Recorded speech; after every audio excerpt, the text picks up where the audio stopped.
with the Oklahoma City Thunder. And, after the game last night, Klay Thompson said, we made history before. The goal is to win one game at home tomorrow.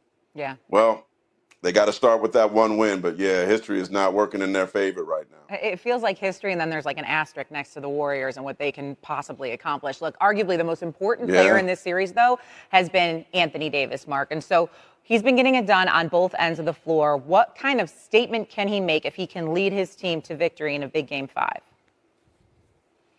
Well, yesterday after the game, I saw Big Ant Davis, his dad. And if you saw Big Ant Davis, that's his dad. They look like twins. Found a way to claw on back. Through 10 games in the postseason, Anthony Davis has had 6 20-point double-doubles, while LeBron has had 4. This is just the 4th time in Laker history that a duo has had at least 4 20-point double-doubles through 10 postseason games. LeBron and AD did it during the 2020 title run, but prior to that, it last happened in 1984 with Magic Johnson and Kareem Abdul-Jabbar. Maybe you've heard of them. But it wasn't all on AD and the King. In fact, all of LA should hail Lonnie Walker after his performance on Monday night. The unlikely hero who finished with 15 off the bench not only showed up, but also outshot Steph Curry in the 4th quarter of a playoff game that now puts the Warriors on the brink of elimination. Coach Darvin Ham had this to say about Mr. Walker. He just kept himself together and stayed positive, stayed supporting his teammates. And again, that karma, that good, productive, positive karma, it's real. Whatever you put out in the world, it's a 360-degree existence that we live in. And whatever you put out, it goes full circle. It's either going to come back and slap you in the face or come back and hug you. And so, the energy he put out, it came back and hugged them and hugged us because we needed all of that.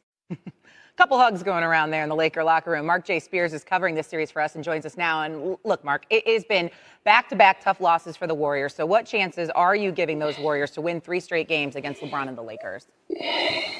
Those Lakers and LeBron James. And I don't want to hear about Klay Thompson and Steph and the horrible shots that they took late in the game because we live with them when they do take them. I don't want to hear about Draymond Green turnovers because he's been allergic to the basket all season long and he always looking to pass out. But let's talk about the Los Angeles Lakers and how they're legit title contenders. Let's talk about their depth. When you look at this playoff run that they're on right now, I've witnessed Austin Reeves, Rui Hachimura, Dennis Schroeder, D'Angelo Russell. I witnessed Lonnie Walker last night. Those guys have stepped up throughout the course of the playoffs, which shows me that the Lakers got great depth. And at what point are we going to sit back and say, you know what? This team is actually built to contend for a title. When are we going to say that this team actually has a championship caliber defense? They shut them down. They were on their behinds like apple bottom pants to start that 4th quarter. Closed the gap within a minute and a half, right? And tied the game. So holding the team to 17 points, we got to give credit where credit's due when we talk about playing defense at its highest level. And when I look at the Los Angeles Lakers, they have been consistent. Anthony Davis in the bubble, he was phenomenal in the bubble, and I don't think he gets the credit he deserves for how well he played there. But, hey, you want to make a statement, knock off the champs on their home court, and Anthony Davis certainly will have the opportunity tomorrow. I think Big Ant Davis will be in the building. And let's see if there'll be 2 Big Ant Davises in the building tomorrow night. The Lakers definitely need that. As you mentioned, the Warriors have overcome a 3-1 deficit just once in team history, and that came in the 2016 West Finals against the Thunder, as Mark told us earlier. Mark J. Spears, thank you. We appreciate it. 3-1, you go home and you take care of business and you get a win, and the momentum is right back in your favor. So that's all it is. Somebody has to win 4 times, and that's why you play it out. We made history before. The goal is to win one here. It's about just staying present, not looking ahead, and heeding the challenge back at home. Obviously, just focus on winning Game 5 and take it from there. You can't fast forward to the end, but we have a lot of confidence in our ability to take the good things from tonight and protect our home court. So that's all you can do right now. Got to maintain, positivity, knowing how tough this was tonight, but long way to go. All right, bringing in Kendrick Perkins, Zach Lowe, Mr. Carry-On. I'm going to start with you here. It's been a minute since we've done percentages. What percentage chance do you give the Warriors to come back and win the washed apple bottom jeans that I definitely used to wear? But Zach, I was going to ask you, what percentage do you think? What do you think of those percentage chances, if they're too high or too low, but you can't get any lower than 0? So I'm going to go this way. What do you think is the biggest reason to be optimistic that the Warriors can pull off a comeback?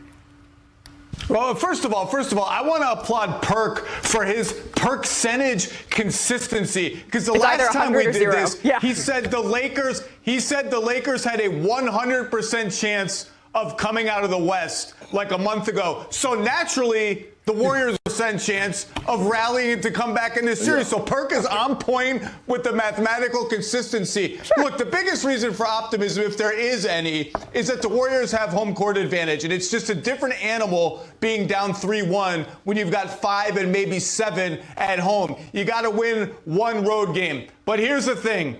As great as the Warriors are, as much with Moody, along with the core 4 starters and Draymond at center, we could talk about that later maybe.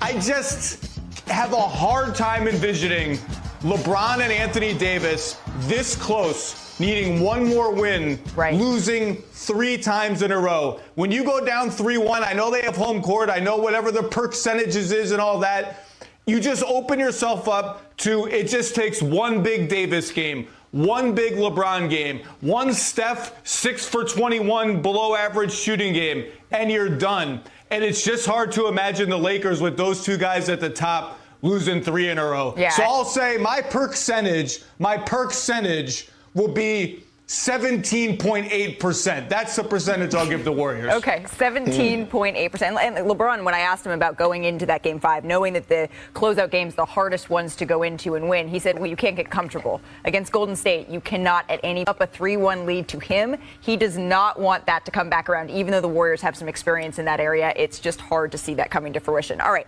still to come, though, on NBA Today. The Lakers, Steph Curry's 3rd career 30-point triple-double in the playoffs. The Golden State Warriors, they are staring down a 3-1 hole after dropping Game 4 to the Lakers last night. Now, Steph, he missed a couple of shots late. Our very own Tim Legler, he has some thoughts on why some of the decisions were made by the Warriors on the defensive end and how that may have impacted Steph's legs down the stretch. Take a listen. Well, Malika, there's a lot the Warriors can take a look at to clean up, but I think one thing they really need to look at is how they are switching on LeBron James. He's basically picking who he wants to play against, and often that means it's a big disadvantage for the Warriors. Take a look at a couple examples, and this is important here. 2-point game. Come down. And LeBron James right off the bat is pointing at Lonnie Walker because he wants him to come all the way